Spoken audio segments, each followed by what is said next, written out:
Hello বন্ধুরা, এ বিশেষ লাইফস্টাইলের তরফ থেকে আজকের রেসিপি সর্ষে লোটে। সর্ষে লোটে বানানোর জন্য আমাদের লাগছে লোটে মাছ, যেটাকে আমি ধুয়ে জল ঝরানোর জন্য ঝুড়ি করে রেখে দিয়েছি। আর লাগছে আলুটা একটু মোটা মোটা করে কেটে নিয়েছি।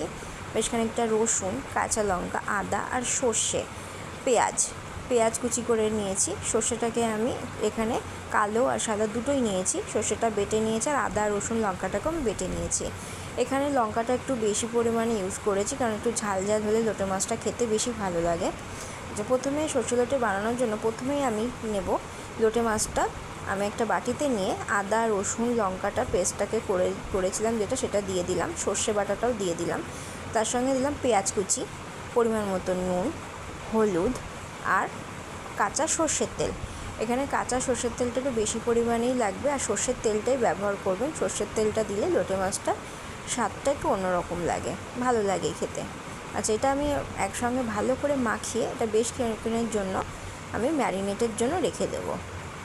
যতক্ষণ এটা ম্যারিনেট হচ্ছে ততক্ষণে আমি আলুটাকে একটু ভেজে নেব। আলু ভাজার জন্য প্রথমে কড়াইতে সর্ষের তেল দিয়ে আমি আলুটাকে দিয়ে দিলাম। আলুটা দিয়ে লবণ হলুদ দিয়ে দিলাম। লবণটা বুঝে দেবেন, কেননা ম্যারিনেটের সময় আমি লবণ দিয়েছিলাম। লবণ হলুদ দিয়ে দিয়েছি। দিয়ে এটাকে ভালো করে নাড়াচাড়া করে ভালো করে ভেজে নেব। তার সঙ্গে আমি কিছুটা কাঁচা লঙ্কা চিরেও দিয়ে দিলাম, কারণ আগেই বললাম এই রান্নাটা একটু ঝাল হলে বেশি ভালো লাগবে। তাই জন্য আপনারা বুঝে দেবেন, যে যেরকম ঝাল খাবেন সে সেরকমভাবেই দেবেন।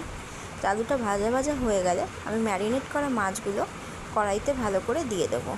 ভালো করে দিয়ে এই রান্নাটাতে বেশি জল দেওয়া যাবে না, কারণ লোটে মাছ থেকে নিজেই একটা জল ছেড়ে দেয়, জল উঠে যায়।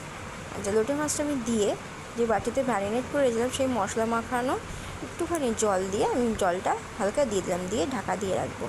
এটা এখানে লো ফ্লেমেই রাখবেন আঁচটা, কারণ ঢাকনা খুলে দেখি লোটে মাছটা থেকে অনেক জল ছেড়ে দিয়েছে। আচ্ছা, এবার জল ঝরানোর জন্য আমি একটু কিছুক্ষণ লো ফ্লেমেই রাখতে হবে, কেননা লোটে মাছটা এমনিই নরম হয়, বেশি নাড়ালে লোটে মাছটা ভেঙে যাওয়ার ভয় থাকে। এবার জলটা শুকিয়ে গেলে আমি একটা পাত্রে নামিয়ে নেবো। এটা গরম গরম ভাতের সঙ্গে বেশ ভালো লাগে। আপনারা অবশ্যই ট্রাই করে দেখবেন। রেসিপিটি ভালো লাগলে লাইক আর চ্যানেলটিকে সাবস্ক্রাইব করে দেবেন।